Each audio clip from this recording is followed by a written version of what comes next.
Ora então, muito boa noite a todos os que nos têm seguido e que nos estão a acompanhar neste momento, todos os que têm feito o futebol apoiado crescer um bocadinho mais todos os dias e que nos têm permitido também ter convidados de excelência, porque tentamos apresentar o melhor conteúdo possível para a nossa aprendizagem e também para fazer chegar essa aprendizagem aos leitores, e a Espaço continuará sempre a servir precisamente para isso. Hoje connosco temos aqui o Leonel Pontes, que esta época trabalhou na equipa de sub-23 do Sporting, que ainda fez ali também uma perninha do outro lado. E que realizou um trabalho muito competente na equipa de sub-23 do Sporting. Da nossa parte, resta-nos claramente agradecer o facto do Mister ter aceito o convite logo na hora e de fácil acesso. Como o Mister dizia, agora tem um bocadinho mais de tempo, e para nós é um gosto tê-lo aqui e podermos falar um bocadinho e tirar as nossas dúvidas. Obrigado, Mister. Ricardo, obrigado pelo convite. É um prazer poder partilhar contigo algumas ideias sobre aquilo que foi o trabalho do Sub-23 e a ligação entre o Sub-23 e a equipa profissional. Naturalmente, quando nós temos disponibilidade, eu pessoalmente gosto de partilhar informação, gosto de partilhar ideias e estamos aqui para isso e é com muito gosto e com muito prazer que estou aqui. Mister, antes de lhe pedir aqui para se apresentar e para fazer aqui uma breve revisão daquele que tem sido o seu percurso, o teu percurso, relembrava aos nossos leitores que neste momento já temos também disponível o formato de podcast, que poderão encontrar lá todas as nossas conversas até à data. Além disso, podem nos seguir no YouTube, no Instagram, e visitar também o nosso endereço oficial do blog Futebol Apoiado, onde poderão encontrar algumas novidades do nosso círculo de escrita. Este é o ponto principal. Depois, Mister, então fale-nos lá um bocadinho daquilo que foi o percurso até chegar agora ao Sporting, se calhar a parte mais recente. Bem, assim, resumidamente, podemos, de certa forma, fazer aqui não é um perfil, mas um percurso. Joguei futebol dos 8 aos 22 anos. Lesionei-me no joelho, estava aí no Atlético da Tapadinha. Lesionei-me no joelho, deixei de jogar. Entretanto, fui treinador da equipa da universidade. Eu estava a tirar o curso de Ciências do Desporto na universidade, na Faculdade de Universidade Humana. E no final a meio desse ano, fui convidado para ser o treinador da equipa. Estava recuperado da lesão. Fui convidado para ser o treinador da equipa e começou aí um pouco o gosto pelo treino. Era um campeonato universitário e a verdade é que essa oportunidade de treinar os meus colegas e fazer uma equipa para participar num campeonato europeu universitário, onde ficámos em primeiro, abriu-me um pouco a porta para o mundo do treino e foi por esse facto também, e por ser sportinguista, que sou convidado para trabalhar no Sporting em 95. Portanto, eu tive de 95 a 2009 no Sporting, onde trabalhei em todos os escalões do Sporting, desde infantis, iniciados, juvenis, júniores, equipa B 2 anos. Depois estive nos júniores, neste último período estive nos júniores, porque passei dos juvenis para a equipa B, tive 2 anos na equipa B, depois voltei aos júniores com o Mr. Paulo Bento, e nos últimos 4 anos de Sporting estive na equipa principal como adjunto do Paulo, onde atingimos 4 segundos lugares. Tivemos participação na Liga dos Campeões, fomos ao resultado final numa das provas. Ganhamos 2 taças de Portugal, 2 supertaças. E como disse há pouco, ficámos sempre em segundo lugar, não conseguimos ganhar nenhum título, onde tivemos por 2 anos, em 2006, 2007 e penso eu 2005, 2006, estivemos muito perto de ganhar. Posteriormente, à saída do Sporting, tive a oportunidade também de orientar a equipa num jogo, no momento em que nós saímos em novembro de 2009, há um jogo Rio Ave Sporting, Fio dos 12, orientei esse jogo, mas depois acompanhei o Paulo na saída, e em 2010 entramos na seleção. Fui adjunto do Paulo durante 4 anos e foi uma experiência extraordinária em termos profissionais, em termos pessoais. trabalhar com um conjunto de jogadores, os melhores portugueses, e ao mesmo tempo jogadores que eu acompanhei desde os 10 anos, alguns deles desde os 10, 12 anos, até o futebol profissional, e depois encontrá-los na seleção. Foi um período muito, muito bonito da minha carreira. Posteriormente, curiosamente, nessa fase de seleção, tivemos um campeonato da Europa, campeonato do mundo, que foram duas experiências também extraordinárias, e que tive esse privilégio, uma pontinha de sorte de poder participar também nessa competição. Posteriormente a isso, assumi como treinador principal o Marítimo, Primeira Liga. Depois saí em março de 2015. Depois estive na Grécia, no Panatolics, também Primeira Liga. Estive no Etihad de Alexandria, Primeira Liga. E estive também na Hungria, no Debrecen, Primeira Liga. Estive na segunda B, Jumila, que era uma equipa que tinha protocolo com o Wolverhampton. E aquilo é a segunda B espanhola, com um campeonato muito difícil e competitivo. E este ano estive no Sub-23. Curiosamente, entre Debrecen, sei que seria em 2017, 2018, tive ali um ano parado, onde estive a colaborar com a Sport TV em comentários de futebol. Um ano em que tive um problema de saúde e fiz uma paragem de um ano e aproveitei para também colaborar com a Sport TV, e depois disso em que tive um ano em Jumila, e este ano foi no Sub-23, onde tive a oportunidade também de estar na equipa A, onde fiz 4 jogos. Portanto, este é o meu trajeto. É um trajeto, parece que é pequeno, mas não é. Foram muitos anos, muitas experiências, muitas vivências, muitos contextos diferenciados que me enriqueceram enquanto profissional, enquanto pessoa, e me fizeram crescer, principalmente os primeiros anos de Sporting, foram muito importantes. Foram 11, no fundo foram 15 anos, quase 15 anos seguidos, e 15 anos seguidos é muito tempo num clube. E, portanto, isso fez-me crescer, e hoje sou um profissional muito diferente daquilo que era há uns bons anos atrás.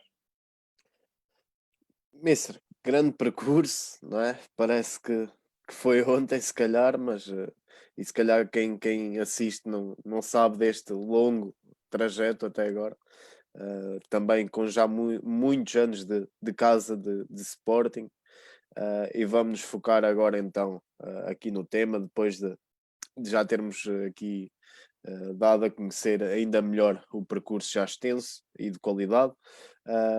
Sobre o campeonato de Sub-23 em Portugal, surgiu há relativamente pouco tempo. Quais é que são as especificidades de um campeonato deste género? Bem, antes de mais, o campeonato Sub-23 tem 2 anos, é o segundo ano.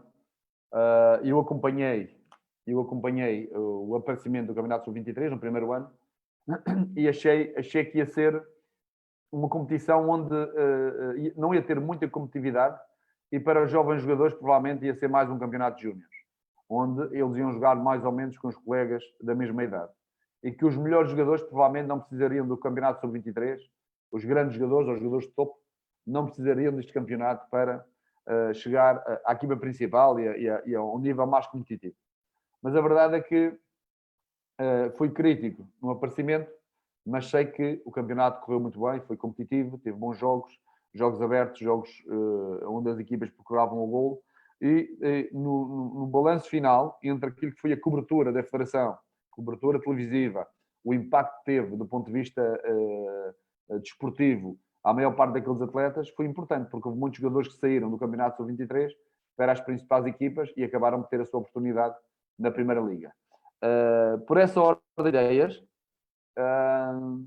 eu entrei em junho de 2019 e não conhecia o campeonato de alguns jogos que vi, e nessa fase vi alguns jogos desse campeonato para me aperceber, e apercebi-me que realmente, afinal, o campeonato tinha qualidade. E além da qualidade, tinha um aspecto importante. A maior parte das equipas jogavam com jogadores entre os 20 e os 22 anos, e 23, e alguns 24.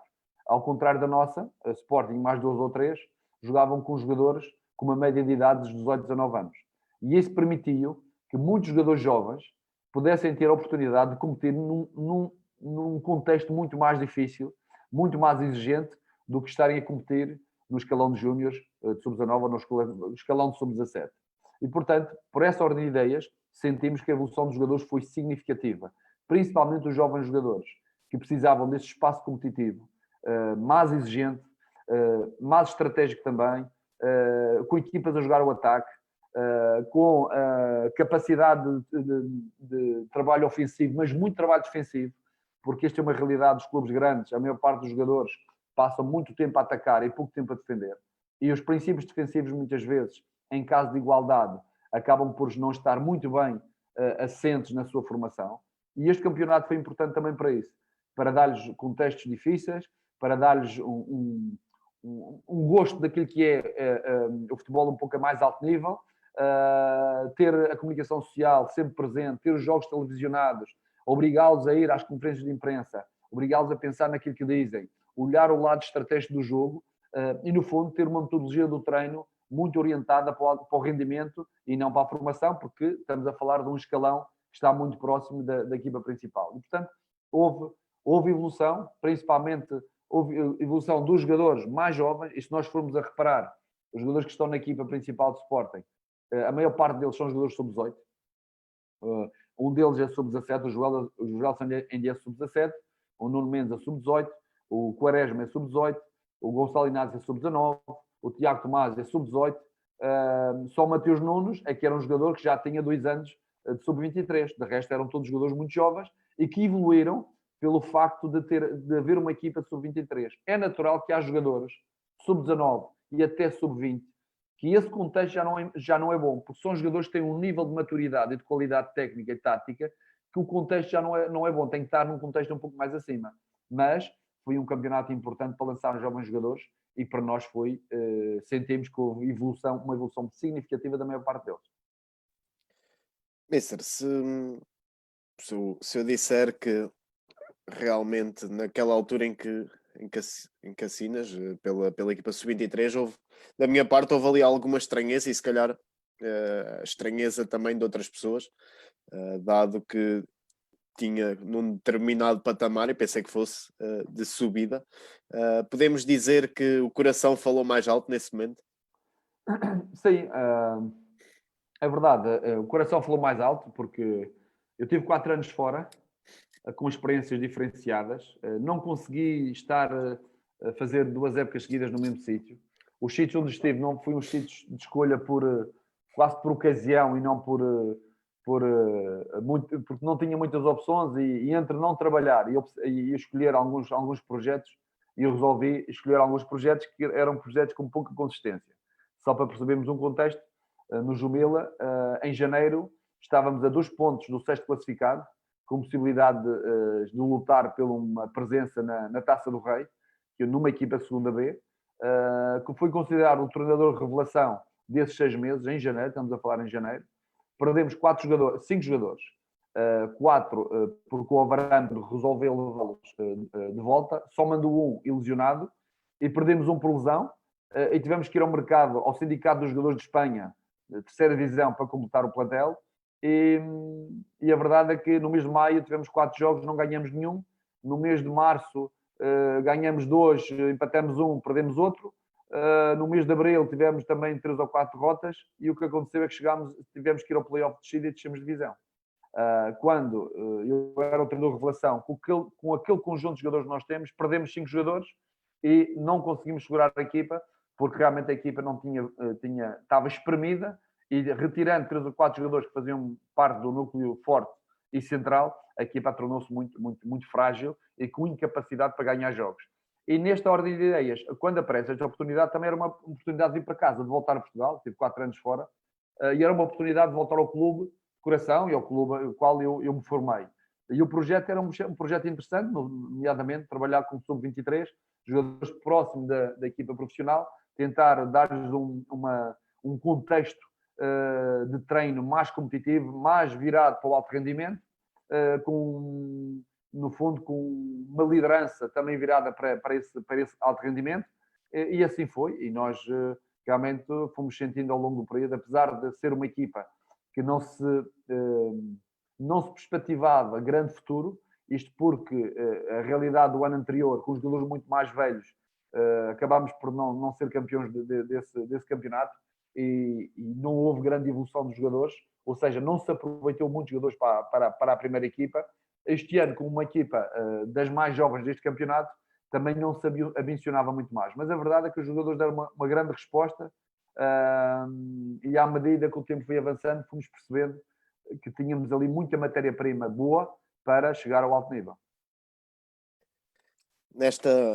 Neste tipo de escolhas dos clubes, acreditas que haverá algum perfil que seja o mais indicado para um escalão tão específico como o Sub-23? Algum perfil de? Treinador. Sim, acho que tem que se pensar muito bem que tipo de treinador se quer para um escalão sub-23. Primeiro, um treinador que seja disciplinador e rigoroso, porque é um escalão onde eles ainda são miúdos e ainda não são homens, estão no final da sua adolescência e ainda têm algumas dúvidas. Depois, um treinador que lhe dê o lado profissional do seu trabalho, e que conheça o futebol profissional e conheça a exigência do futebol profissional. Depois, um treinador que os jogadores olhem para ele como uma referência. Quando digo uma referência, um treinador que já tinha estado a um nível superior. E eu tive esse privilégio. Eu cheguei aqui ao Sporting, mas já tinha estado na equipa profissional 4 anos, já tinha orientado a equipa da Primeira Liga, equipas da Primeira Liga, e, portanto, ter esse perfil de treinador já com alguma experiência. Saber no fundo, relacionar-se muito bem e ter uma abertura muito grande em relação àquilo que é os objetivos da equipa principal. E estar disponível para colaborar a todos os níveis com o treinador de cima. E olhar para o processo e não olhar para o resultado. Porque se formos olhar para o resultado, não queremos nem júniores nem juvenis, vamos provavelmente utilizar os mais velhos. Mas olhar para o processo, ser altamente exigente, motivador, que é importante, e orientador daquilo que são as carreiras de miúdos, porque eles passam períodos de alguma desilusão, de alguma fragilidade, e nós temos de estar ali a direcionar-los o melhor caminho para o alto nível, o melhor caminho do ponto de vista comportamental, do ponto de vista da atitude, e, essencialmente, dar-lhes um lado profissional muito vincado, que é muito diferente daquilo que é o escalão de sub-19 e sub-18 e sub-17. Houve algum princípio mais específico que se tenham focado durante esta época? Não, a minha ideia sempre foi orientar a equipa para o rendimento debaixo de algumas premissas, que eram essas: estar sempre disponível para receber jogadores da equipa de cima, preparar todos os jogadores para essa realidade, que é receber jogadores da equipa principal, ou até ir buscar jogadores aos sub-19 ou aos sub-17, ter um lado disciplinador muito grande, muito forte, quer do ponto de vista comportamental, quer do ponto de vista tático.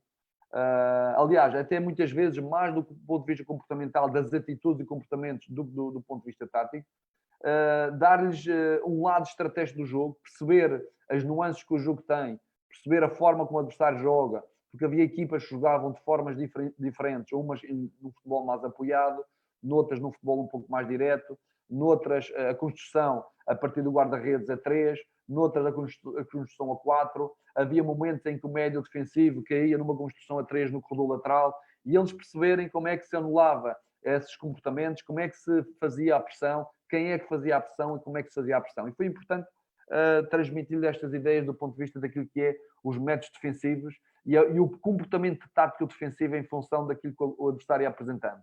Depois, do ponto de vista ofensivo, dar-lhes alguma orientação, principalmente no início da construção do jogo, a partir do guarda-redes, as soluções que poderia ter com pressão do adversário, sem pressão do adversário. Se o adversário pressionava com 3 ou pressionava com 2, como é que saímos dessa pressão?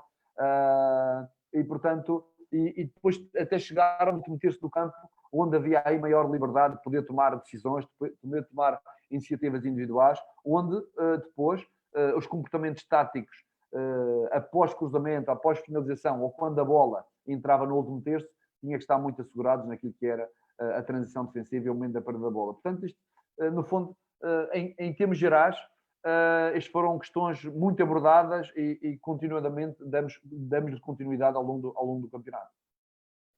O Mister falava aí destas orientações. Por outro lado, quais é que foram as grandes dificuldades encontradas? Há aqui uma dificuldade que é inerente aos sub-23, que é o facto de não ser um grupo fechado. Nós tínhamos um grupo de jogadores um juvenil e vários júniores e outros que vinham da equipa principal.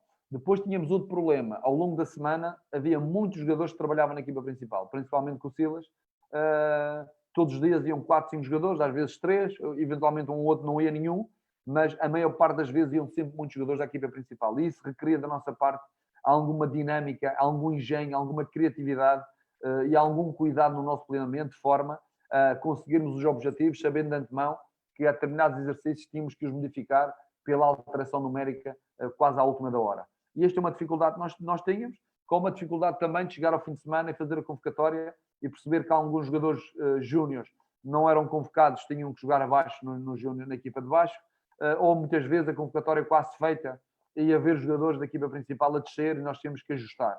Mas isso foi uma preparação mental prévia a todos os jogadores, estarem preparados para esta realidade, e esta era uma dificuldade do ponto de vista metodológico de preparar a equipa para as competições e dar-lhes conteúdos quando havia grande alteração e oscilação dos jogadores no treino. E mais especificamente, encontraram alguma dificuldade que fosse mais generalizada nos atletas? Não, o fundo, podemos falar naquilo que são as características deste grupo. Também não me interessa estar a falar e escamotear aquilo que eram os perfis dos jogadores e aquilo que lhes faltava. Mas uma das coisas importantes foi a disciplina tática. Sentíamos que eles eram muito anárquicos no campo. O lado estratégico do jogo não estava muito desenvolvido, porque foi necessário batalhar muito para eles chegarem a entender entre aquilo que era a apresentação do adversário, aquilo que eram os nossos comportamentos e o treino no campo. Decidimos que tínhamos feito essa ligação de forma a ser uma coisa coerente e global, que é, treinamos no campo, vê-se as imagens, voltamos a treinar no campo, repetimos, e eles vão interiorizando em função daquilo que eram as imagens, interiorizando os comportamentos táticos no campo. Essa foi um grau de dificuldade. Depois outro pormenor importante tinha a ver com o nível de agressividade dos jogadores. A agressividade muito baixa, a intensidade baixa, jogavam quase sem pressão, e nós tínhamos que dar-lhe um cunho mais, não só pessoal, porque acho que é importante haver essa pressão, mas também porque esta é a realidade do alto nível, em que os jogadores têm pouco tempo a pensar, em que a circulação a circulação da bola deve ser rápida, a pressão do portador da bola deve ser constante e, no fundo, orientar os comportamentos coletivos para esses momentos do jogo, alta pressão e circulação tática rápida. Estes foram aspectos importantes que nós sentimos que lhes faltava, a agressividade também, e o lado estratégico do jogo. João Pedro, e porque estávamos aqui a falar nesta questão dos perfis de jogadores, o João Pedro deixa aqui uma questão em que pergunta qual o potencial do jogador Joelson Fernandes aliás, o potencial que ele será capaz de atingir neste caso na sua carreira, o Joelson. Eu não vou falar individualmente porque era injusto para os outros também, e não estou aqui para poder avaliar os jogadores do Sporting. Acho que todos eles têm um potencial. Posso falar nas características do Joelson. O Joelson é um jogador rápido, um jogador que gosta de ter a bola, desequilibra, tem uma boa meia distância, tem um bom drible da esquerda para dentro para poder finalizar meia distância, está a aprender, está a adquirir, mas com maior regularidade os seus comportamentos defensivos, que era uma coisa que tinha mais dificuldade, e neste ano percebeu que tinha que defender muito mais, e é um jogador disponível para isso, um jogador de equipa, que apesar de ter ainda ações individuais que fazem parte do seu ADN e que não deve perdê-las, mas é um jogador potente, um jogador que, com espaço e situações de 1 para 1, é corajoso, vai para cima do adversário, tenta ganhar o drible, é um bom cruzador. Portanto, há aqui um conjunto de características importantes que podem levá-lo ao alto nível, mas do ponto de vista daquilo que é o futuro dele, não quero aqui ser qualquer comentário. O Luís Morgado, a quem eu também mando um grande abraço, que já foi nosso convidado aqui também. Agradece ao amigo Lionel a excelente partilha que está a fazer e deseja que arranje num futuro próximo um projeto à sua medida, e fica a torcer por isso. E manda um grande abraço. Um abraço para o Luís Morgado também. Depois, temos aqui mais uma questão, mas vou deixar para a seguir. Vou seguir aqui no nosso guião. Há pouco tempo, num artigo de opinião pessoal, surgiu-me uma questão que poucas vezes vemos respondidas. O Mister há pouco estava a falar nisso, e dizia que a preparação desta equipa foi mais baseada naquilo que é o rendimento, fruto de já estar a um passo do futebol profissional.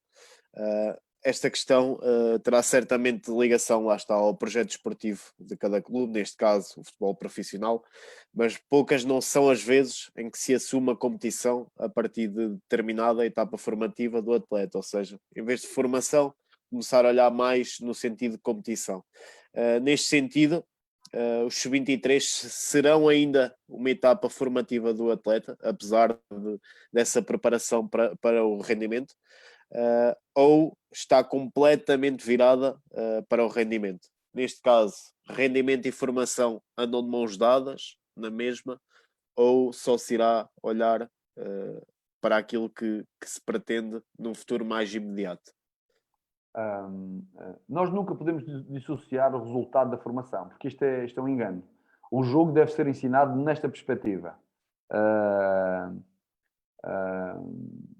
A equipa tem que lutar para marcar mais golos e lutar para não sofrer. E esta perspectiva de marcar mais golos e não sofrer deve ser ensinada desde pequenino. Uma coisa é direcionar todos os jogos para o resultado. Outra coisa é direcionar os jogos para o processo. E a grande diferença entre a formação e o futebol profissional é que no futebol profissional está tudo direcionado para o rendimento. E joga quem está melhor, jogam muitas vezes quase sempre os mesmos, a rotatividade é muito curta, e enquanto na formação tem que haver espaço para toda a gente poder mostrar o seu potencial. À medida que o nível de competição vai subindo, ou seja, eu entendo a partir dos 17, 18 anos, em que eles já têm capacidade para poder jogar no futebol profissional, a nossa direção deve ser para o alto rendimento, nunca se esquecendo do seguinte, é que é para o alto rendimento, mas com comportamentos corretos. Porque nos sub-23, nós, todos os jogos, olhávamos para o rendimento. Não falávamos no resultado, mas falávamos no processo. Mas o processo passa por ter comportamentos corretos, por ter disciplina, por ter compromisso. E quando isso não existia, nós tínhamos duas formas de o fazer. Castigando pelo jogo, pelo treino, ou pelo dinheiro. E muitas vezes era pelo jogo. Penalizando muitas vezes a própria equipa. E dando espaço a outros. O que é que isto significa? Que apesar de nós estarmos virados para o alto rendimento, para a competição, tivemos sempre um lado pedagógico de aprendizagem de comportamentos que nós queríamos e que era exigido no treino e no dia-a-dia. É por isso que pusemos muitas vezes a formação individual de um atleta à frente do resultado desportivo daquele jogo. Eu vou dar um exemplo. O nosso lateral direito uma vez chegou ao banco, após ser substituído, fez um comentário com o diretor dizendo que cada vez menos percebe de futebol. E ele ficou 2 jogos de fora na bancada para ver se percebia melhor. Portanto, isto foi um exemplo de uma atitude pedagógica que era mais fácil passar-lhe a mão pelo pelo e ter uma conversa com ele e perdoar-lhe, mas ao mesmo tempo, quando damos um castigo, é fazê-lo entender daquilo que é o comportamento errado àquele nível, para que daqui a 2, 3 anos, no futebol profissional, ele não tenha os mesmos comportamentos. Porque é fácil fazer um comentário e faltar ao respeito dos colegas, do diretor, do treinador, e às vezes nós que estamos daquele lado também não podemos permitir que isto aconteça, e avaliando também esses comportamentos. E nós, no Sub-23, e seja em qualquer equipa, a questão comportamental é determinante. Eu consigo olhar melhor para um jogador que tem uma atitude fortíssima, e muitas vezes do ponto de vista técnico pode não acertar, pode não ter capacidade, mas tem um compromisso e uma atitude fortíssima no jogo, do que um jogador que pode, porque tem qualidade técnica, mas não tem empenho, não tem compromisso com a equipa. E esse jogador que não tem empenho, não tem compromisso com a equipa, apesar de algumas vezes vai fazer a diferença, mas na generalidade das vezes não é constante e acaba por ser um problema.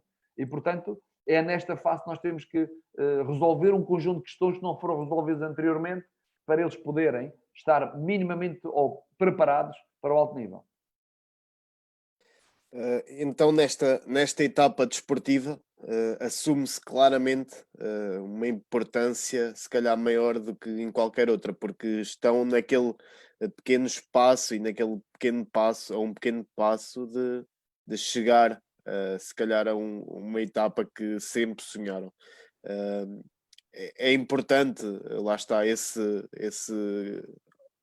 essa orientação daquilo que terá que ser o perfil pessoal e social do atleta, e a capacidade de responder ao erro e de saber lidar com certo tipo de pressão. E essa capacidade assume uma importância maior do que em qualquer outro patamar. Sim, há aqui uma questão mental muito forte, que é eles terem a noção que é a última oportunidade que eles têm. Muitos deles vão atingir o auge da sua carreira no Sub-23 de Sporting. Ou na equipa B de Sporting. Vão atingir o auge. Porquê? Porque depois dali será sempre a descer. Inevitável. Daquele grupo de jogadores, estamos a falar de 20 jogadores, quem sabe 12 ou 3, até pode ser mais, e neste caso conseguimos colocar vários jogadores na primeira equipa, neste momento estão lá 5, mas numa média 2 ou 3 podem ficar na equipa principal, 5 ou 6 podem ir para um nível um competitivo bom, podem ir a uma segunda liga ou eventualmente a uma primeira num prazo de 2 anos, e há um conjunto de jogadores, e aí posso colocar talvez até perto de 50%, que vão jogar num nível de campeonato de período, campeonato distrital, e no prazo de 2, 3 anos vão deixar de jogar futebol. E, portanto, a pressão daquele momento é uma pressão grande, que eles sabem que é a última oportunidade. E muitas vezes, por ser a última oportunidade e viverem com essa pressão feita por eles próprios, pelos pais, pelo contexto social que estão inseridos, pelo agente, muitas vezes, em vez de o seu rendimento for ser regular, às vezes é irregular, e muitas vezes, no momento de maior dificuldade, alguns deles não têm capacidade de reagir e deixam-se levar. Nós tivemos esse cuidado, acompanhámos os casos em que sentimos que havia alguma desmotivação, agarrámos nesses casos de forma a dar-lhes sempre um contexto competitivo, uma energia superior, continuar a trabalhar da melhor forma. E temos jogadores que no início da época não jogavam, nunca abdicaram do dia-a-dia profissional, por nossa exigência também. Também nunca abdicámos da atitude profissional, porque eles não podem ter uma atitude quando jogam e uma atitude diferente quando não jogam. Eles, quando assinam pelo Sporting ou por um clube, assinam para serem jogadores do Sporting, não para jogar no Sporting. Jogar já é uma decisão posterior e depende do treinador e da equipa técnica.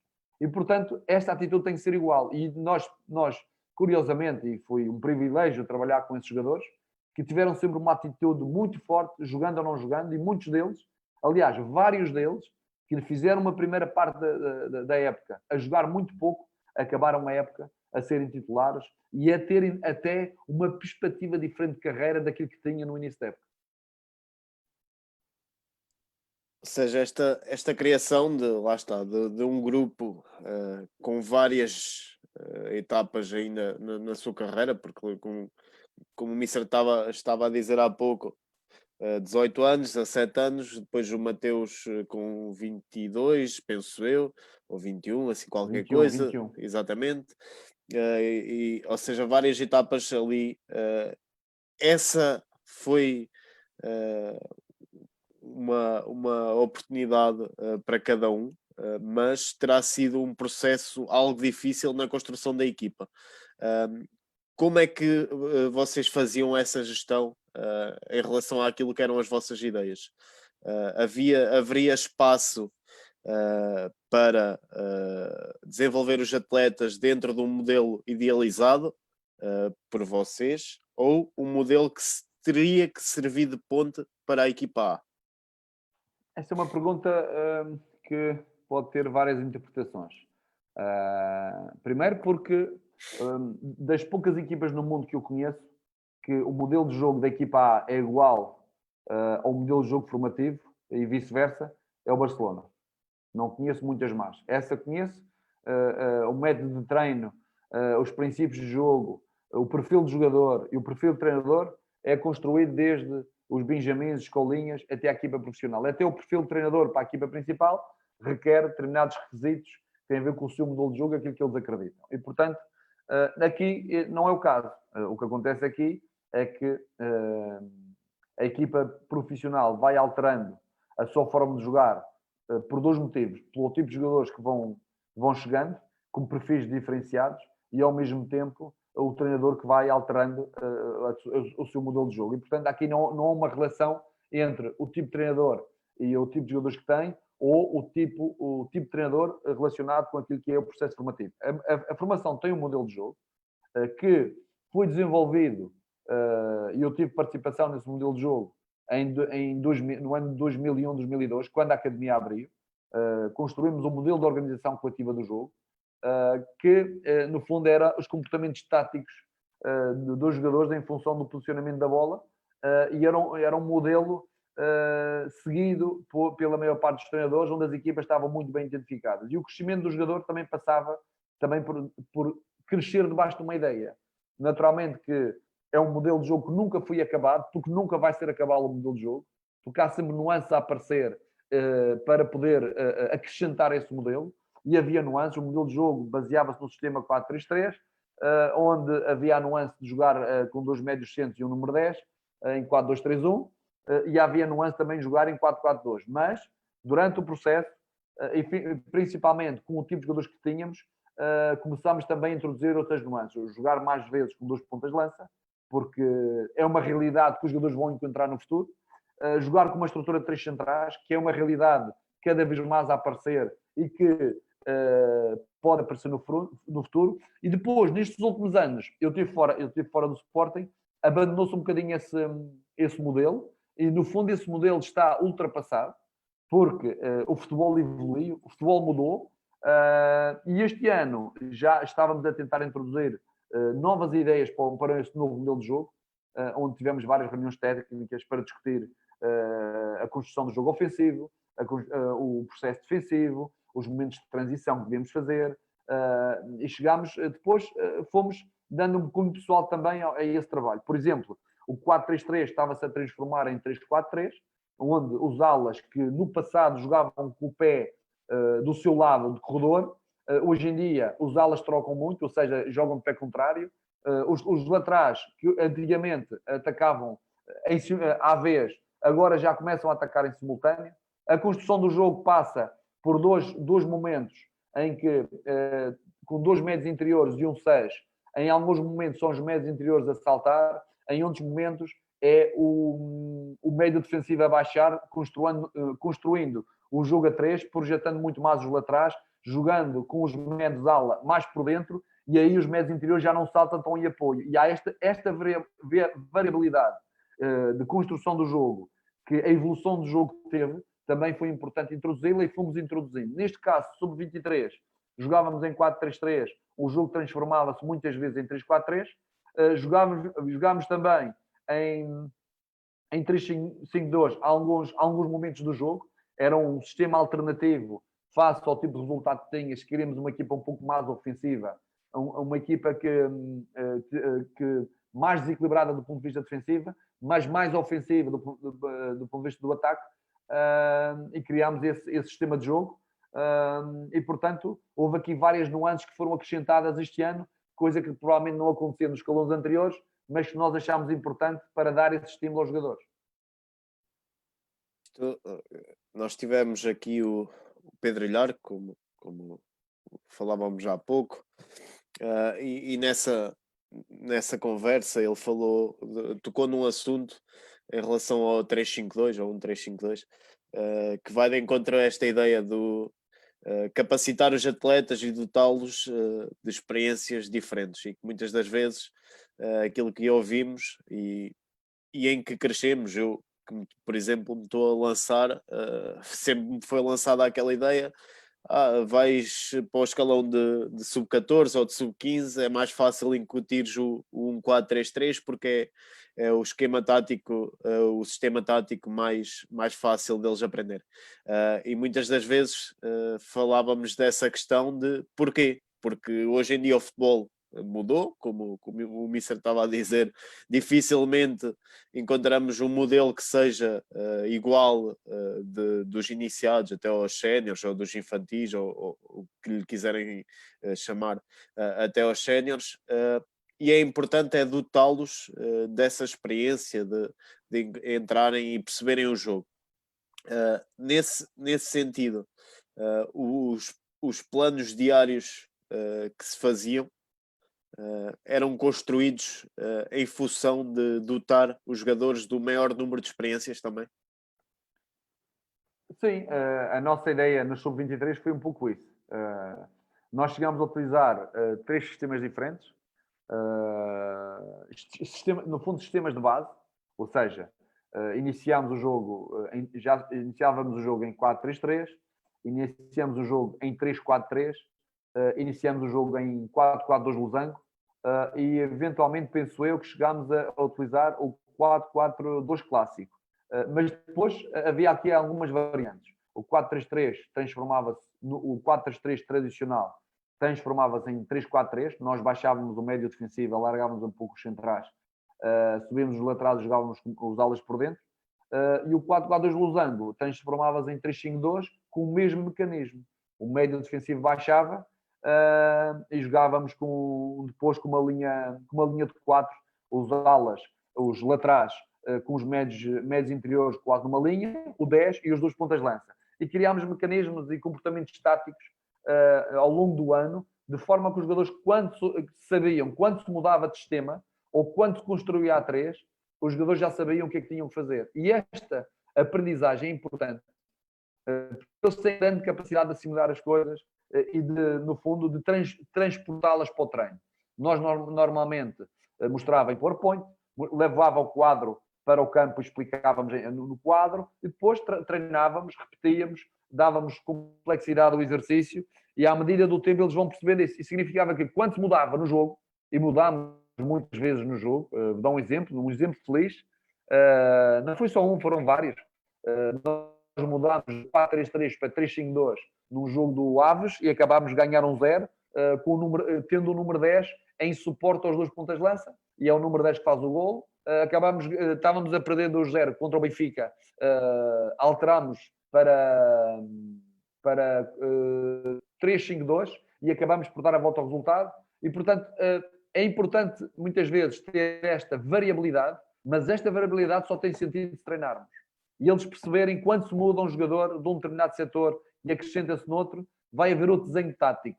Porque, por mais que se diga que os sistemas são dinâmicos, os sistemas partem sempre de uma posição fixa. E a partir da posição fixa é que se trabalha. E no fundo, é um pouco isso que eu estava a dizer. Duas questões, uma aqui do Carlos Filho, que pergunta o que é que o Mister sente que será o futuro em termos de conceitos no futebol, como é que será a evolução no futuro. Mas antes disso, perguntar, falando agora desta questão do 1-3-4-3 e falando desse trabalho que foi sendo feito, achas que esse trabalho que foi feito está a facilitar a vida aos atletas que agora chegam lá e que estão a encaixar precisamente em sistemas com 3 defesas? Sim, o Eduardo Quaresma já tinha jogado com 3, mas só jogámos com 3 no jogo do Estoril, que eu me recordo, com 3 bem definidos. Ou seja, a construção a 3 era uma construção dinâmica, onde iniciávamos muitas vezes na linha de 4, mas com o Rodrigo e com o Bruno Paz, que eram 2 jogadores, 2 médios que estavam a jogar a médios defensivos, eram jogadores que gostavam de jogar um pouco mais baixos para construir o jogo. Então alargávamos os centrais um bocadinho mais largos, o que muda de certa forma o comportamento tático dos centrais pela proximidade da linha e pelo tipo de passe que têm que fazer. E realmente o facto de iniciarmos a construção do jogo em segunda fase de construção através destes 3 facilitava a vida naquilo que é os comportamentos táticos dentro do campo. E não tenho dúvidas que quer o Edu, quer o Matias Nunes, quer o Nuno Mendes, o próprio Gonçalo Inácio já levavam alguma informação no seu repertório motor, alguma informação para poder praticá-la e pô-la em prática na equipa principal. Nessa questão, e porque aquilo que temos de maior referência da formação do Sporting acabam por ser os extremos, muito tecnicistas, onde é que eles se poderão encaixar dentro destes sistemas, porque estamos habituados a ver o extremo colado à linha, que hoje em dia já é bastante mais raro do que o que tínhamos. Num sistema A3 será um dos elementos da linha, ou será um elemento muito mais como está neste caso o Giovane a fazer, por exemplo, muito mais solto e muito mais liberto a espalhar a sua velocidade e a sua técnica? Repara, o futebol mudou desde a equipa do Guardiola. A equipa do Guardiola foi uma grande influenciadora do futebol mundial. Primeiro porque teve sucesso, porque tinha um jogo de controle pela posse, que privilegiou sempre o passo curto e a construção a partir do guarda-redes, que não teve medo de sair sob pressão, mesmo dentro da área, e que o próprio Guardiola, para todos os sítios onde foi, manteve algumas nuances, manteve mais ou menos um modelo de jogo ou estilo de jogo que trouxe do Barcelona. E isso influenciou muitas equipas, grandes equipas, pequenas equipas, equipas fracas e todo o tipo de treinadores a tentar copiar aquilo que o Barcelona fazia. E isso, a verdade é que condicionou muito o crescimento, condicionou ou o acrescentou mais variabilidade no jogo de alguns jogadores. Os extremos que jogavam a extremo passaram a jogar mais por dentro, muitos deles jogando pé contrário, do lado contrário do seu pé. Os laterais passaram a ser laterais extremos, onde jogavam em grande profundidade. O jogo interior deixou de ser tão evidente, ou deixou de ter menos jogo interior no ponta de lança, mas mais jogo interior nos alas, que jogam nas costas dos médios adversários, que cria algum problema na linha de 4 adversária, que os centrais foram obrigados, e guarda-redes, a melhorar muito o seu jogo ofensivo, principalmente o jogo de pés, e muitas equipas têm maior posse de bola perto da sua área do que na área adversária, porque querem construir a partir do seu guarda-redes, às vezes mesmo sob pressão e correndo alguns riscos. E o futebol mudou. E mudando o futebol também mudou o perfil do jogador. E hoje, os alas têm que ter capacidade de jogar por fora, mas também jogar por dentro. Têm que ter capacidade de receber orientado nas costas dos médios para enfrentar a linha de 4. De ter capacidade de jogar nesses espaços mais curtos, atraindo médios, atraindo centrais, atraindo laterais, para que a bola entre no corredor para o lateral. Portanto, houve aqui grandes modificações. E o que é que pode vir a ser modificado também? Os extremos do passado podem vir a ser os laterais do futuro. Se me faço entender. Ou seja, aquele extremo que joga no corredor, que faz só mais linha, quem sabe vai acabar como lateral e vai ser um lateral de sucesso, porque já tem comportamentos de extremo, e os laterais numa construção a 3, os laterais são muito mais ofensivos, jogam muito mais na linha, são eles que fazem o corredor todo. E esses laterais, o antigo lateral, o antigo ala que joga mais aberto, com o pé do seu lado, provavelmente vai acabar como lateral. E os alas que têm maior versatilidade no jogo, capazes de jogar por dentro e por fora, capazes de jogar perto do ponta de lança, capazes de criar desequilíbrios no corredor central, saindo 1 para 1, por exemplo, como o Giovane, são esses jogadores que vão jogar um bocadinho mais à frente e mais no corredor central. Tínhamos aqui duas questões para colocar. Uma do João Sousa, e porque há pouco falávamos de alguns atletas, não sei se o Mister quererá responder a isto, mas vamos deixar a questão. Ele pergunta então qual foi dos jogadores deste ano do Sporting que mais o surpreendeu? E esta é a primeira questão, não sei se queres responder. Não, houve vários jogadores que me surpreenderam. Houve um que me surpreendeu do ponto de vista comportamental, que foi o Nuno Moreira. Teve uma alteração significativa naquilo que são os comportamentos para o alto nível, para o profissionalismo. Portanto, esse para mim é o que mais me surpreendeu. Fruto do trabalho dele, do nosso, equipa técnica, na exigência, e ele levou umas duras, foi castigado, ficou de fora, mas percebeu o que nós queríamos e percebeu qual era o caminho certo para o alto nível. E ele agarrou a oportunidade, trabalhou forte, mudou a sua forma de estar no jogo e no treino e acabou a titular da equipa e a acreditarmos que pode fazer carreira porque tem uma qualidade técnica acima da média. Depois o Miguel Piedade pergunta, e porque estávamos a falar agora em questões mais específicas, se primeiro o modelo de jogo ou o modelo consoante as características do plantel. E manda um abraço. É uma boa pergunta. No futebol sénior, provavelmente eu não tenho dúvida que devemos ou trazemos jogadores para encaixar em determinado modelo de jogo, mas como eu disse há pouco, a maior parte dos plantéis tem alguma versatilidade, alterações de treinadores, e muitas vezes o treinador, quando chega, vai ter que se adequar ao modelo de jogo, ao tipo de jogador que tem. E até o modelo de treino. Se é um treino mais dividido nos fatores de rendimento, se é um treino mais integrado, se é um treino que é necessário muitas vezes separar a bola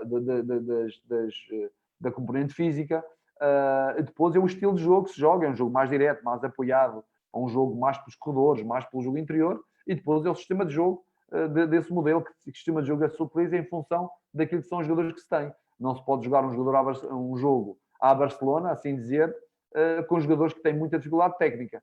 Portanto, tem que haver uma adequação. Na formação, as coisas podem ser diferentes. Pode haver um modelo de jogo onde todos os jogadores têm o seu espaço e que pode ser alterado, pequeninas coisas do modelo de jogo, em função do grupo que se tem. Porque pode haver um grupo onde se tem 4 centrais muito bons, ou agarramos num central e joga no escalão acima, ou até trabalhamos com 3 centrais numa estrutura de 3. E já estamos a modificar os 3 centrais, mas essa alteração já está a modificar comportamentos mais à frente. Ou seja, é preciso ter algum cuidado nisso. A verdade é que, como eu disse há pouco, os jogadores devem trabalhar sobre uma determinada ideia, porque é essa ideia que os vai potenciar individualmente. Porque se não houver ideia nenhuma, o que vai acontecer é que cada um vai fazer o seu jogo. E torna-se um jogo individual e pouco coletivo. E significa que depois a rentabilidade coletiva vai chocar com a rentabilidade individual. Porque quando há rentabilidade coletiva é sinal que individualmente os jogadores estão todos a evoluir numa ideia coletiva. E essa deve existir sempre. Se não existir, estamos todos errados. Nesta questão, agora do modelo e da ideia, há pouco falávamos da equipa A. Certamente que existirão conceitos que serão presentes de um lado e do outro. Eu metia a questão se, por exemplo, porque não faço ideia e isto não há nada como perguntar, se, por exemplo, esquemas táticos serão iguais ou são de cunho pessoal. Essa é uma parte parada do jogo. Pode ter maior variabilidade e eu acho que não tem sentido. Temos que fazer igual à equipa principal. Mas há dados aqui importantes, que é olhar para as características do futebol de alto nível e olhar para as características do futebol de Sporting. O Sporting é uma equipa que está sempre nos primeiros lugares, que luta pelo primeiro lugar, e significa que é uma equipa que joga com bloco subido, que é uma equipa pressionante, que é uma equipa que deve ter capacidade de ter a bola, de jogar em ataque apoiado, deve ter capacidade também em recuperações mais altas, poder ter contra-ataques ou situações rápidas para fazer golo. Portanto, há aí um conjunto de características que não podemos esquecer. Estas são mais globais. Depois há as questões individuais.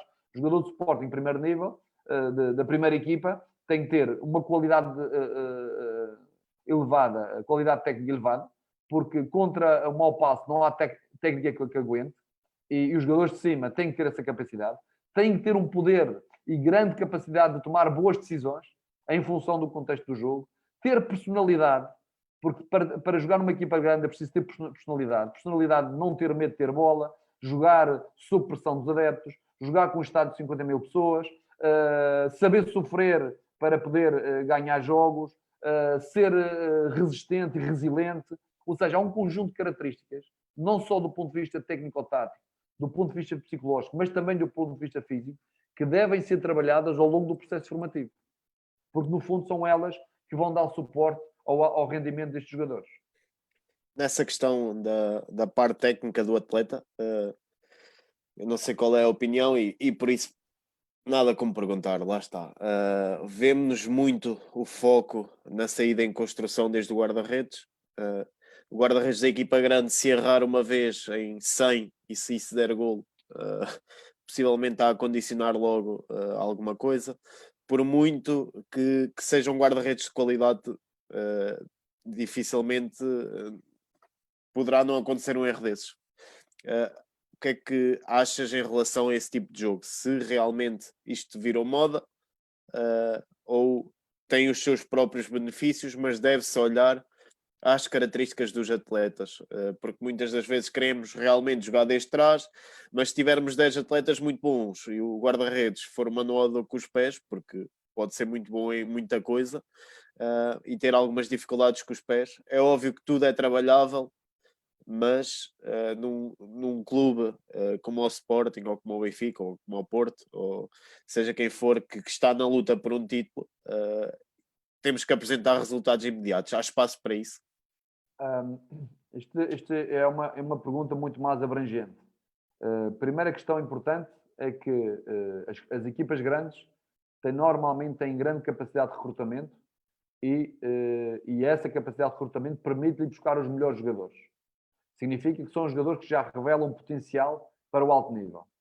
Depois, se nós formos a verificar, a maior parte chega à equipa principal, ou a maior parte faz parte jogadores de seleção, já eram os melhores jogadores com 10, 11, 12 e 13 anos.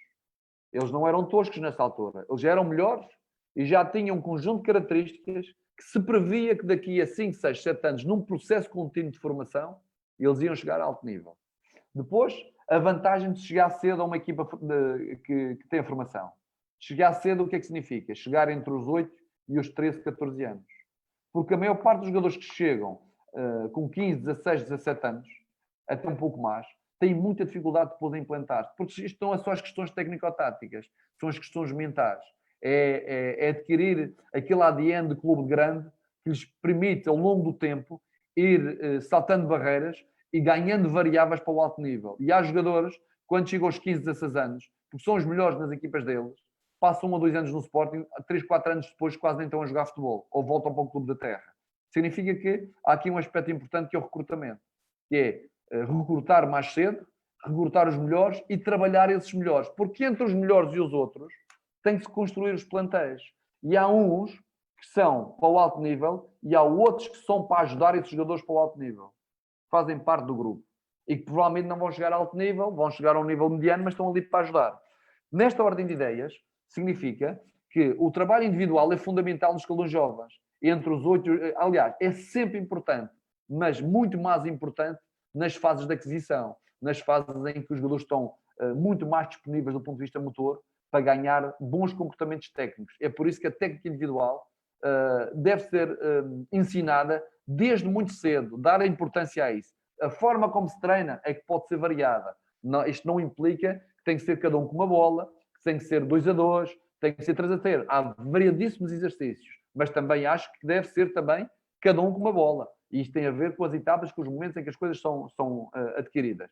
E esse é um aspecto importante dos clubes, que é o desenvolvimento das competências técnicas individuais. Porque está-se a esquecer, está-se a levar todo para as competências táticas, construção do jogo, já se começa a haver comportamentos táticos, exigência no comportamento tático, com miúdos com 8, 9 anos, quando, quem sabe, nessa altura devemos estar-lhe a dar outras ferramentas, maior liberdade de expressão, trabalho de coordenação motora, trabalho de técnica individual, trabalho de jogos em espaço reduzido e volume de treino, em vez de estar a perder tanto tempo com questões táticas onde a complexidade é muito grande e onde eles vão errar muitas vezes. Eles vão ter tempo de errar e devem errar. Agora, deve-se treinar os jogadores, sim senhor, para estas competências, treinar os guarda-redes, porque hoje os guarda-redes do Sporting e de outros clubes estão melhores do ponto de vista do jogo com os pés do que há 5, 6 anos atrás.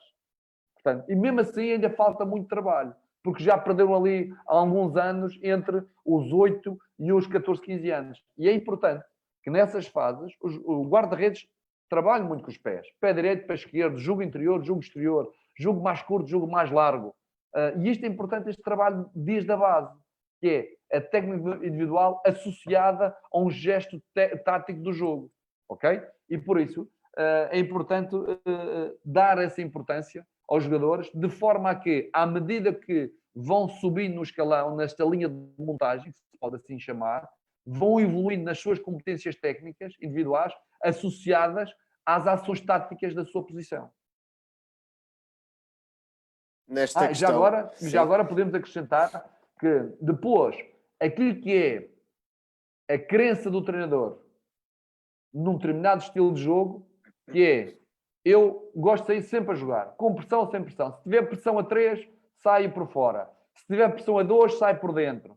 Se tiver pressão a 4, sai por trás dessa pressão. Ou seja, ele quer sempre sair a jogar, nunca dá a chutão na frente e tem um conjunto de mecanismos para sair a jogar. Ou seja, para isso ele tem que confiar, dar confiança aos jogadores e no momento do erro continuar a fazer as coisas bem feitas, dando variabilidade de saída. Foi o que aconteceu. O Max tem um erro há dias, porque devia jogar um pouco mais largo no corredor. Quem sabe até o Mateus devia se aproximar para fazer essa ligação. Houve ali uma descoordenação que faz parte de uma equipa que está a crescer no novo modelo de jogo e acabou por dar golo. Portanto, é um mecanismo que o treinador ou fica agora vou mudar tudo. Não, ele tem que acreditar naquilo que está a fazer e tem que corrigir esses aspectos. A mesma coisa o treinador do Guimarães, o guarda-redes do Guimarães, o Douglas, que estava a jogar muito fora da baliza, e bem, e estava a jogar no sítio certo, mas um erro técnico fez com que a equipa sofresse o golo, mas não acredito que ele vá mudar o comportamento.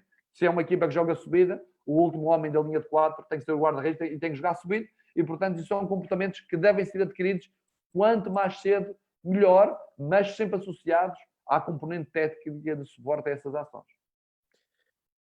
Referente a esta questão das ideias de jogo e das crenças de cada treinador, aquilo que assistimos muitas das vezes na formação, principalmente, são os 3 ou 4 grandes, neste caso, como lhe queiram chamar, a dominarem a maioria dos jogos, com posse de bola quase garantida em 60% ou 70% dos jogos. E depois, este ano, acabamos por assistir a alguma dificuldade no campeonato português neste tipo de controle. Ou seja, nós ouvimos falar que o campeonato português é fraco, que é isto, que é aquilo, que as equipas pequenas estão sempre em bloco baixo, mas depois o que temos assistido é realmente uma capacidade pouco comum de garantir a posse de bola com sucesso, e isto posse de bola estéril há muita, mas uma posse de bola que leva à vitória. Isto também acontece no Sub-23, esta incapacidade de conseguir controlar o jogo durante mais tempo e conseguir manter a posse, mas uma posse em função do resultado. Houve momentos diferenciados. Nós tivemos jogos em que a nossa posse de bola foi forte, e foi forte porque éramos uma equipa que marcava cedo os golos. Tivemos jogos a ganhar 4-0 na primeira parte, e a equipa adversária depois caía do ponto de vista anímico, e então o jogo tornava-se muito num sentido único, em que os nossos jogadores muito confiantes tinham maior posse de bola e jogavam com um jogo apoiado e com poucos toques, obrigando o adversário a andar atrás dela. Mas muitos jogos foram equilibrados.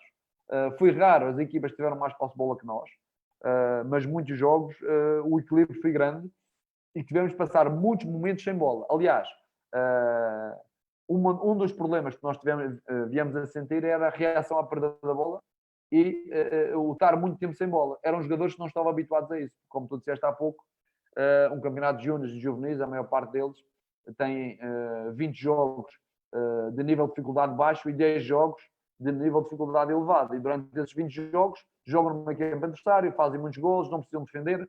Se não defenderem ali, vão defender um bocadinho mais atrás porque o colega resolve. A reação à perda da bola não é tão forte porque o adversário vai acabar por perdê-la. E, portanto, isso acontecia. E o que é que fez? Deu muita criatividade ofensiva aos jogadores, na maior parte deles, mas retirou-lhes rigor defensivo. Foi preciso voltar à aprendizagem aqui no Sub-23.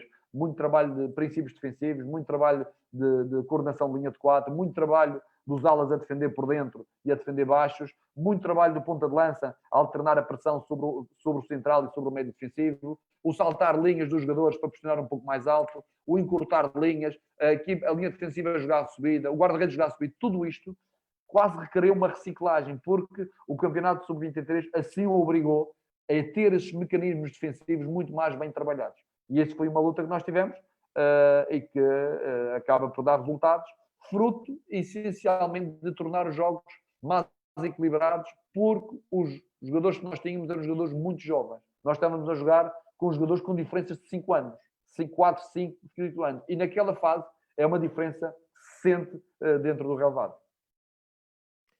Ainda em relação aqui à questão das ideias e dos modelos, algumas variáveis que o Mister falava há pouco, tinha a ver com a questão de poder descer um jogador dos séniores e jogar ali nos 23.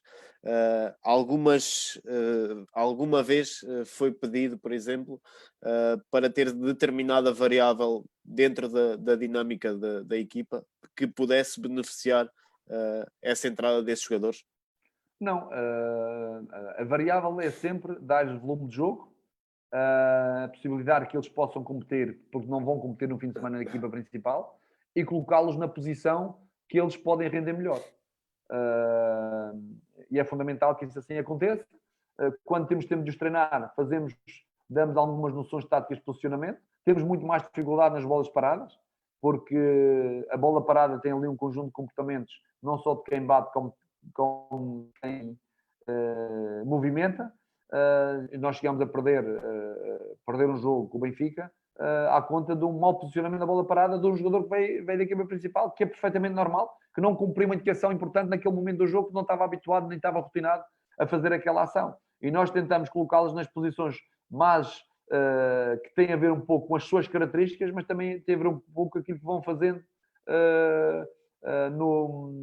na equipa principal. Mas não há diretrizes de ordem tática ou estratégica para os colocar em determinada posição. Essa é outra questão que vocês certamente terão sentido dificuldade na coesão grupal, porque se calhar é mais difícil estar a criar uma ligação entre os jogadores, não é?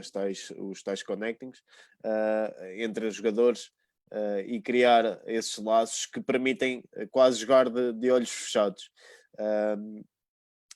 Com a entrada e saída de atletas, e já sabemos com 18, com 17, com 21, com 22, sentiram muitas das vezes que os conceitos poderiam não estar a ser tão bem fundamentados e tão bem aprendidos, como se realmente tivessem sempre aquela base mais dinâmica e consistente. Repara, quando nós tivemos tivemos 10 jogos, 10 vitórias. E nessas primeiras 10 jornadas, raramente se mudou jogadores. Ou seja, tínhamos uma base em que havia, arranjámos um 11 base, no fundo um 11 base, e esse 11 base era constituído pelo Edu, pelo Gonçalo Inácio, centrais, um deles central júnior primeiro ano, o outro júnior segundo, pelo lateral esquerdo, 17 anos também, Nuno Mendes, júnior primeiro ano, com o Joelsa, ala esquerdo, juvenil primeiro ano, segundo ano, com 17 anos, o Bruno Tavares, ala direito, também, um miúdo de 17 anos, e só mais velhos era o João Oliveira, sénior primeiro ano, eram os três médios, na altura era o Rodrigo, o Mateus e o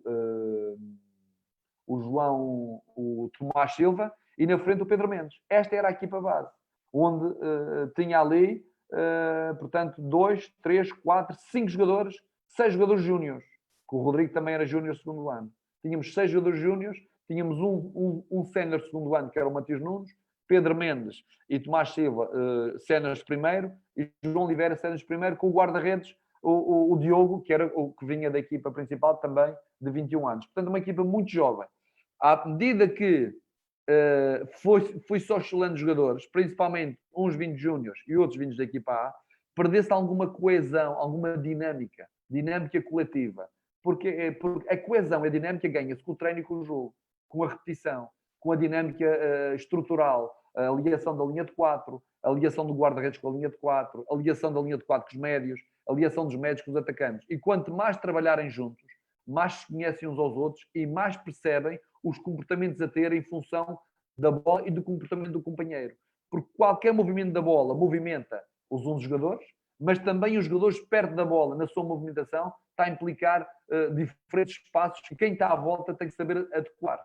E, portanto, quando vinham os jogadores de cima, estavam desfasados daquilo que era a dinâmica coletiva e, no fundo, tinham mais dificuldade, muitas vezes, até em fazer bons jogos, porque tornava-se às vezes um jogo mais individual, onde a gente havia movimentos trabalhados específicos não conseguiam entrar porque eram jogadores que não estavam rotinados nesses comportamentos. Aqui depois temos uma outra questão que falávamos sobre isto. Como é que o treinador pode então ser avaliado? Não sei como é que terá sido no caso do Sporting, não sei se podemos falar nisso nem se não, mas numa equipa sub-23 acabará claramente por ser ingrato estar a avaliar o treinador pelos resultados, apesar que muitas das vezes é isso que se olha. De que forma é que se deve olhar a avaliação dos treinadores na equipa de sub-23? Bem, essa é uma boa pergunta. Como é que se avalia um treinador da equipa sub-23? Claro que os resultados devem estar sempre subjacentes, não é? Mas há uma questão importante, é sentir ao longo da época a evolução de todos os jogadores. Esse é um fator determinante.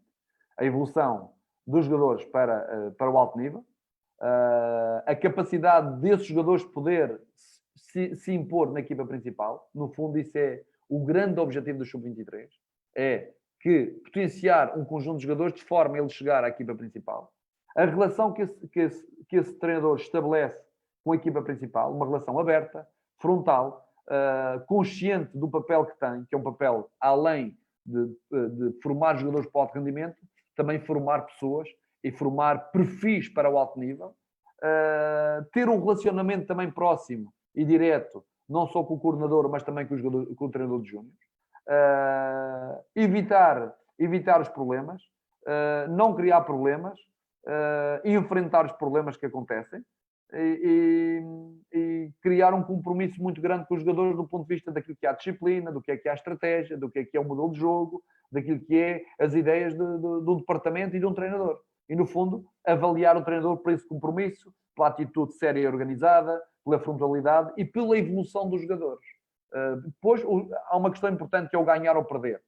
Podemos ser campeões nacionais de sub-23 ou podemos colocar jogadores acima. Acho que devemos tentar as duas coisas. E nós dali tentamos as duas coisas. E a minha saída não tem nada a ver com o resultado. Aliás, se fosse pelo resultado, acho que pelos resultados daquilo que foi o rendimento da equipa, eu nunca sairia do Sporting. Até há bem pouco tempo ouvimos falar o JJ, Jorge Jesus, a dizer que o treinador tem que ser muito criativo. Essa criatividade no sub-23 é claramente posta em prova todos os dias. Todos os dias, certamente. Porque a oscilação dos jogadores assim o obrigava. Nós tínhamos os microciclos bem definidos naquilo que é os microciclos tipo, mas era importante dar variabilidade, dar conteúdos de treino, às vezes muito parecidos, mas com nuances, de forma a que não se tornasse também monótono, tornasse vivo, intenso, competitivo. O treino deve ser competitivo, deve ter um grau de competitividade elevado, porque no fundo é esse grau de competitividade elevado que nós queremos que apareça nos séniores, queremos agressividade, e a agressividade também ganha-se com o treino. E eu não tenho dúvidas que é importante ser criativo no sentido de dar qualidade nos exercícios e qualidade no treino para o alto rendimento. Há pouco já tocámos aqui nesta questão, mas acho importante claramente abordarmos de forma mais específica como é que é feito a passagem da informação em relação aos adversários e se deve preocupar essencialmente com aquilo que o atleta deverá conseguir atingir durante o jogo ou um misto dos dois. É um misto dos dois, porque nós não nos preocupamos muito com o adversário. O adversário é importante para os jogadores saber jogar com um determinado tipo de modelo de jogo, ou com um determinado tipo de sistema. E é fundamental para os jogadores terem essa informação. Porque, no fundo, o que eles vão encontrar daqui a um ano ou dois será isso. Será o lado de estratégia muito forte, será o correto comportamento tático. Mas para isso eles têm que vivenciar isso. E a nossa preocupação era avaliar o adversário, sabendo de antemão que os adversários também variavam muitos jogadores, variavam de sistema, mas havia adversários que tinham um modelo de jogo melhor definido e que permitia nós conseguirmos mostrar à nossa equipa aquele modelo de jogo. E, consoante o modelo de jogo, o sistema de jogo, as características que o adversário ia apresentar aos jogadores, o tipo de jogadores que jogavam, era importante passar essa informação aos jogadores. E essa informação era sempre passada. Mas nunca nos podemos esquecer do seguinte: mais importante era o comportamento da nossa equipa. E nós fazíamos sempre a avaliação do jogo, e a avaliação do jogo podia ter vários parâmetros.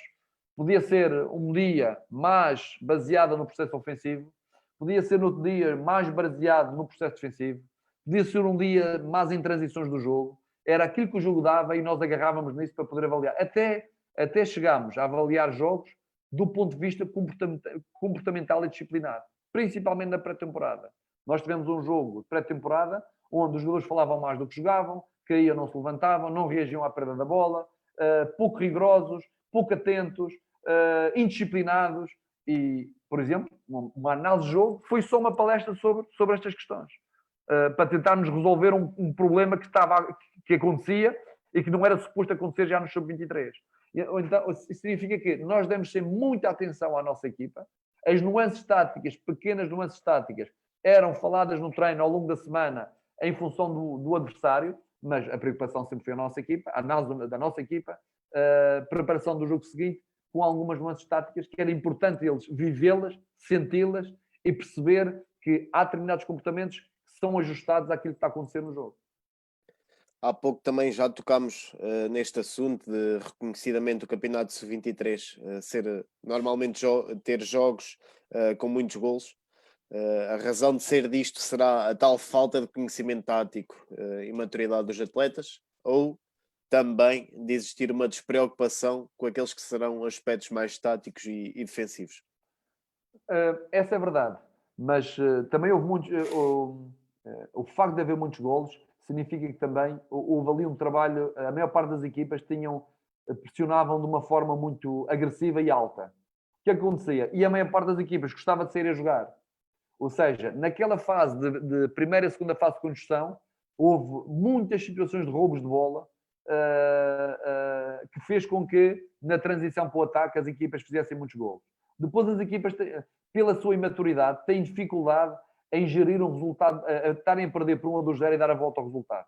Ou seja, ao estarem a perder, assumem comportamentos de risco em muitas zonas do campo e a equipa que está a ganhar mais confiante acaba por até golear, até porque o adversário, estando a perder, arrisca muito mais e expõe-se muito mais ao erro do que estando em resultado de empate. Depois o facto de todos os treinadores preocuparem-se em jogar futebol, preocuparem-se em jogar, ter um jogo ofensivo e aparentemente parecia-me que alguns aspectos defensivos eram descurados. Também nas bolas paradas havia muito gol de bola parada, também por falta de rigor dos jogadores. Os jogadores é uma etapa que, se não formos muito exigentes, se não andarmos sempre em cima nos comportamentos táticos, se não corrigirmos, se não penalizarmos, os jogadores têm tendência a relaxar, têm tendência a ser pouco rigorosos do ponto de vista tático. E por essa tendência de pouco rigor é que havia muitos golos e havia jogos de muitas oportunidades de golo. Certamente está bem respondida, e agora passamos aqui também à outra parte que tem a ver com a qualidade dos atletas, que mais cedo ou mais tarde, como é o caso do Eduardo, do Nuno Mendes e outros que acabam por se destacar já no plantel principal, este formato acaba por prejudicar ou beneficiar atletas com posicionamento mais defensivo. Há pouco dizíamos que houve uma evolução clara dos centrais, dos guarda-redes, na qualidade técnica, mas irão destacar-se mais em funções de posse e mais técnicas do que em ações defensivas? Não, este campeonato permitiu haver um equilíbrio entre os dois momentos. Ou seja, um equilíbrio no ataque, onde a equipa teve muitas situações de finalização. Aliás, nós éramos das equipas que rematava mais, na análise estatística de final da época, e éramos das equipas que chegava mais ao último terço. Depois, tivemos de desenvolver um comportamento tático que se perdeu por esta oscilação dos jogadores, que era a reação à perda da bola. Nós éramos uma equipa muito reativa à perda da bola, ou seja, o facto de perdermos a bola no ataque e reagirmos forte fazia com que o nosso posicionamento fosse um posicionamento alto. E que também, pelo facto deste posicionamento, deu-nos algum rigor defensivo e sucesso defensivo, porque era uma equipa toda que defendia. Mas, à medida do tempo, também houve equipas que melhoraram do ponto de vista da qualidade ofensiva. E obrigou-nos a defender. Obrigou nossos alas a defender. Obrigou nossos alas a baixar. Obrigou nossos alas a fechar por dentro. Porque é mais fácil um jogador do corredor central ajustar um comportamento, porque está no corredor central e mais para a direita, mais para a esquerda consegue-se ajustar, do que um jogador ala que tem que sair do corredor para outro corredor interior e fechar um espaço interior mais importante do espaço exterior. E, portanto, nós tivemos essa preocupação de dar este cunho do processo defensivo a todos os jogadores, porque assim o campeonato o obrigou. Porque anteriormente, em júnior, juvenis iniciados, a diferença costuma ser tão grande que aqui não se notou assim tanto. Houve jogos muito equilibrados, houve jogos de maior supremacia nossa que acabámos por não ganhar, tivemos jogos de 70% de posse de bola que o perdemos. Recordo-me um jogo com o Setúbal que jogámos segundo em campo adversário e perdemos com um penalti. Recordo-me do jogo com o Guimarães, que tivemos sempre em cima do adversário e sofremos um gol de livre no último minuto.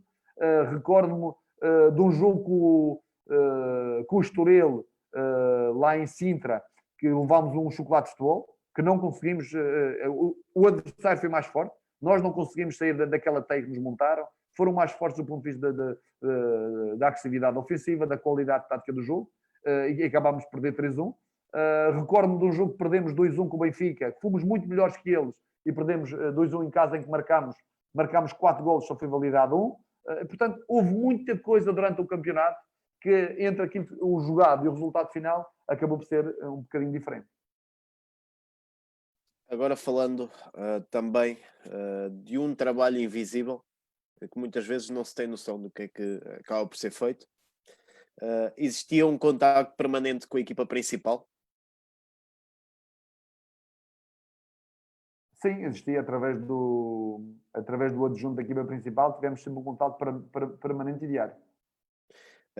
Esta ligação, nós ouvimos falar muito da unidade de performance, ainda agora por causa do caso do Giovane. Esta ligação tinha efeito na preparação individual de cada atleta para os colocar em condições para chegarem ao escalão máximo? Não, nós no Sub-23 tínhamos uma equipa técnica avalizada e competente e fazíamos o nosso trabalho individual, não só de trabalho de ginásio, como trabalho de prevenção de lesão, como trabalho das componentes físicas viradas para o alto rendimento. Ok, certo.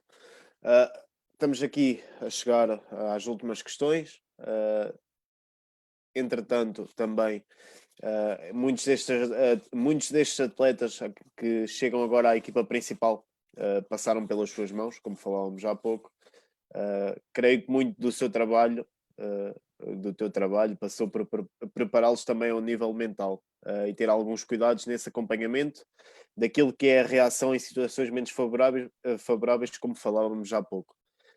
Este acompanhamento que já foi referido torna-se fundamental para crescer e ter impacto quando chegam a séniores? Não tenho dúvidas. Eles chegam a séniores fruto de um trabalho de uma estrutura. Não pode ser associado a uma pessoa só ou duas pessoas só. Não, foram anos de trabalho. Podemos até reconhecer que os jogadores que cá chegam podiam estar melhor preparados, eventualmente, se fosse um processo muito mais articulado e linear, mas estas alterações técnicas, alterações de coordenação, alterações de direção, faz com que também essas alterações se sintam na formação. E, portanto, quanto mais se oscila nos treinadores da formação, nos coordenadores e na liderança, mais oscilação existe também no trabalho diário dos jogadores. É por isso que é importante ter treinadores com o perfil certo, orientados sobre o mesmo conteúdo pedagógico, o mesmo conteúdo psicológico, o mesmo conteúdo mental, e ao mesmo tempo acompanhar os jogadores ao longo do processo, saber que eles vão errar, eles saberem cometer um erro, continuar a jogar em cima desse erro para ir melhorando alguns aspectos que são, no fundo, lacunas que têm, quer do ponto de vista técnico, quer do ponto de vista tático e até também do ponto de vista físico, porque aquilo que o Giovane fez agora é fruto de um trabalho de muitos anos, não se pode associar a uma unidade de performance que acabou de chegar agora e reclama, ou é reclamada o seu cunho pessoal àquele jogador. Em relação a esta equipa sub-23 do Sporting, é sabido e já subejamente conhecido que passará a ter também uma equipa B. Como é que se prevê o futuro próximo da equipa sub-23? Não consigo prever porque é uma realidade nova, tenho a minha opinião, mas vou guardá-la para mim, porque neste momento não lá estou e quem de direito é que saberá o que deve fazer com aquelas duas equipas, de que forma que se devem articular. Estes jogadores que agora passam para a equipa principal, e esperemos que esta aposta não seja só cirúrgica e que seja uma aposta de continuidade, poderão abrir ali espaço na equipa sub-23 e possivelmente também na equipa B. Como é que é feita a questão das contratações nos plantéis sub-23 e nos plantéis B? Passam pelos treinadores, não passam? São escolhidos dentro de um determinado perfil que o clube tem dentro do modelo que já falámos há pouco na formação, ou, neste caso, terá a ver com o treinador da equipa principal? Conseguiste fazer a segunda pergunta parecida com a primeira, um bocadinho ao contrário. E virando o bico para os jogadores. Vou falar na generalidade. Os jogadores são contratados fruto da observação dos elementos do scouting e fruto de uma observação final dos treinadores e do coordenador técnico. Se é um jogador que tem potencial, ele é encaminhado para esse processo. Ou seja, jogador com potencial, observação do treinador, observação do coordenador, aval positivo, e a partir do aval positivo a direção toma conta do processo.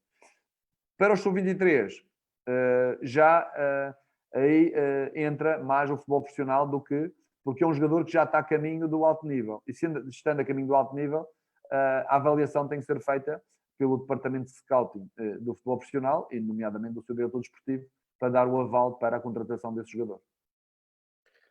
Temos aqui uma questão do Bruno Simões, que pergunta qual o jogador que mais te surpreendeu por não ter conseguido afirmar-se no plantel principal do Sporting e quais terão sido as causas? Eu poderia ser injusto em falar em alguns nomes, porque houve jogadores que tiveram um rendimento elevado ao longo da época, nomeadamente o Tomás Silva, por exemplo, que não teve essa oportunidade, mas houve um jogador que se chama Rodrigo Fernandes, que, na minha opinião, devia lá estar junto dos outros 5, mas por uma razão ou outra que eu desconheço, acabou não ser opção nesta fase da sua carreira. Acho que é um jogador que tem um potencial enorme, um jogador com personalidade, com caráter, um jogador que fez uma época extraordinária e que teve que sujeitar a uma alteração que foi ser aposta na equipa principal e depois baixar para a equipa de sub-23, nunca mais subir. E, portanto, é um jogador que é diferenciado em relação a muitos outros pelo seu caráter, personalidade e pela sua qualidade. Neste momento fala-se, penso eu, no seu empréstimo, quando se esperaria que ele já tivesse a afirmar-se nesta fase, visto que até foi um dos primeiros ali a entrar.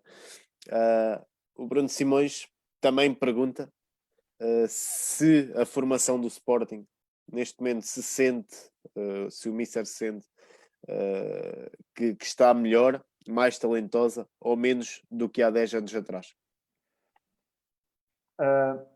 Houve ali uma campanha ao longo deste ano e nos anos anteriores que há outros clubes melhores que o nosso. Nós temos uma formação de qualidade, não é perfeita. Temos um recrutamento que está cada vez melhor do ponto de vista daquilo que é a observação de novos talentos. Temos um polo IOL, polo universitário, que tem muitos jogadores e muitos jogadores de qualidade. Temos umas instalações de topo, não são as melhores do mundo, mas não são as piores como fizeram querer ver. Temos tido uma capacidade de formar jogadores incrível. Se nós formos observar nas equipas de Primeira Liga, equipas internacionais, é só ver o Rodrigo Leão, o Podense, o Gaio está em Braga, muitos jogadores que saíram do Sporting, que acabaram de não ter grande oportunidade de jogar no Sporting, mas que hoje estão em grandes mundiais. E por reconhecer que esta academia, este Sporting, é uma das instituições mundiais que forma mais jogadores para o alto nível. E diga-me alguém uma ideia contrária. e, portanto, quando se tenta denegrir a formação de Sporting, está-se a tentar criar uma ideia que o processo está todo errado. Não está todo errado, não está perfeito, mas não tenho dúvidas que é uma academia que forma muitos jogadores, é uma academia de excelência que precisa de as pessoas certas, os lugares certos e um modelo de organização de continuidade desde as escolinhas até o futebol profissional, de forma a melhorar o processo que neste momento já é muito bom. Incrível, porque é mesmo isso aí. Tem-se visto uma aposta cada vez mais clara, principalmente naquilo que é o scouting e no departamento de scouting, com uma percentagem de presença maior em vários distritos, e é um bocadinho por aí o caminho. O Pedro Barbosa pergunta, na opinião, na tua opinião, como deve ser articulado o trabalho de uma equipa A com a B nos escalões de formação? Se devem os clubes ter equipas homogéneas ou heterogéneas? Obrigado e parabéns pelo excelente trabalho. O Pedro Barbosa foi o capitão da equipa de Sporting, jogador ou não? Posso confirmar, mas não. Trabalha na Dragon Force, portanto, certamente não será o Pedro Barbosa. Podes fazer a pergunta outra vez, se faz favor? Sim. Portanto, como deve ser articulado o trabalho de uma equipa A com a B nos escalões de formação? Se devem os clubes ter equipas homogéneas ou heterogéneas?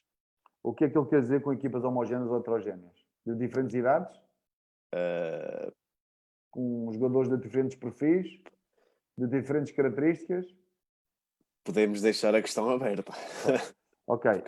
Eu acho que uma equipa de sub-23 ou uma equipa abaixo da equipa principal tem que trabalhar muito próximo da equipa principal.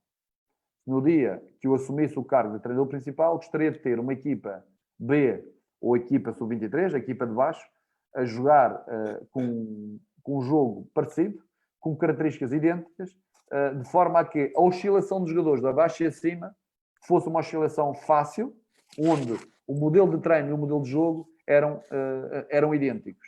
E depois é ter projetos individuais para a maior parte dos jogadores que estão na equipa sub-23, que é prever o que é que pode vir a acontecer. Ou seja, o jogador A tem determinado perfil, vamos trabalhá-lo neste sentido para daqui a X meses estar na equipa principal.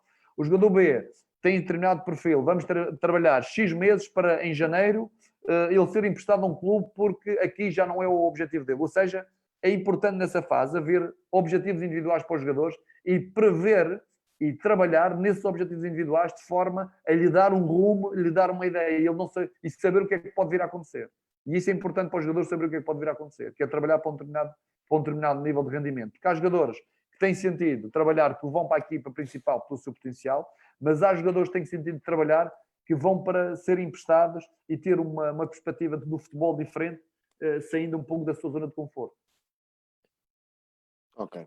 Chegamos agora ao final desta parte dos 23. Queria colocar aqui uma questão ou duas sobre esta final. O Mister acabas por sair do Sporting, da equipa de sub-23. Não sei se quererás falar de alguma coisa sobre isso.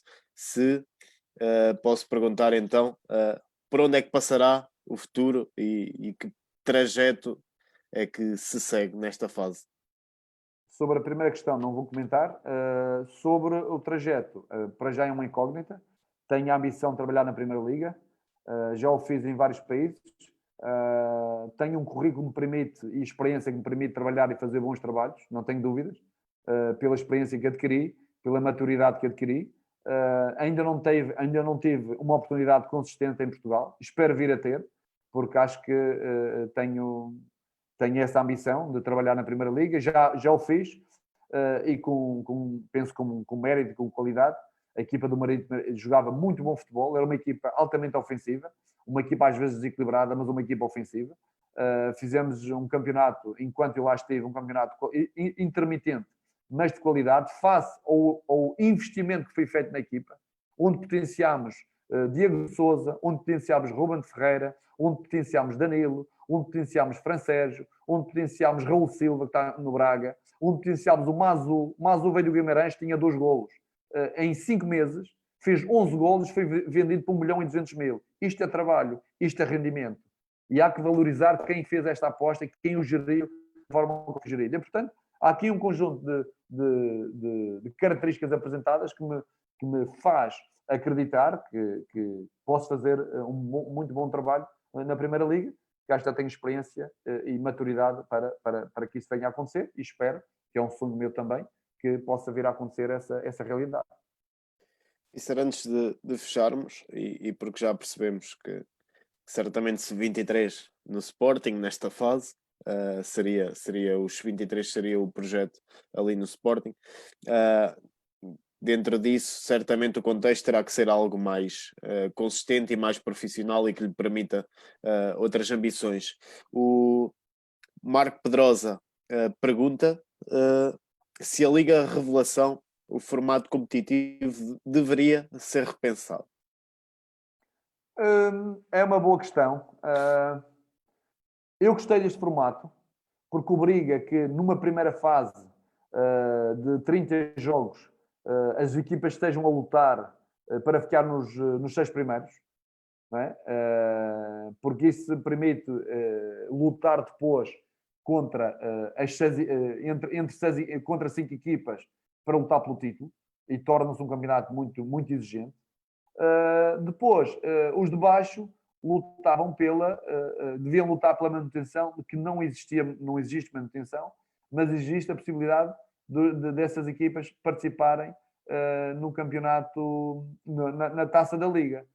Portanto, acho que foi um campeonato equilibrado, pelo facto de haver só uma competição, não haver descidas nem subidas, e que neste momento não me parece que seja pertinente alterar esse quadro competitivo. Mister, tudo respondido e bem respondido. O nosso guião chegou aqui ao final. Em termos de perguntas da malta também, penso que foram colocando as dúvidas que tinham. Eu, da minha parte, também vi as perguntas todas respondidas e deu para entender aquilo que queria, porque quando pensei neste tema e pensámos logo, isto há 2 semanas, pensámos no Lionel para os sub-23, porque faria todo o sentido, dado o contexto, e porque tenho algumas dúvidas tinha algumas dúvidas sobre formação e rendimento no andarem de mãos dadas. Isso também ficou aqui esclarecido para mim, e penso que conseguimos responder a todas as questões de forma bastante clara.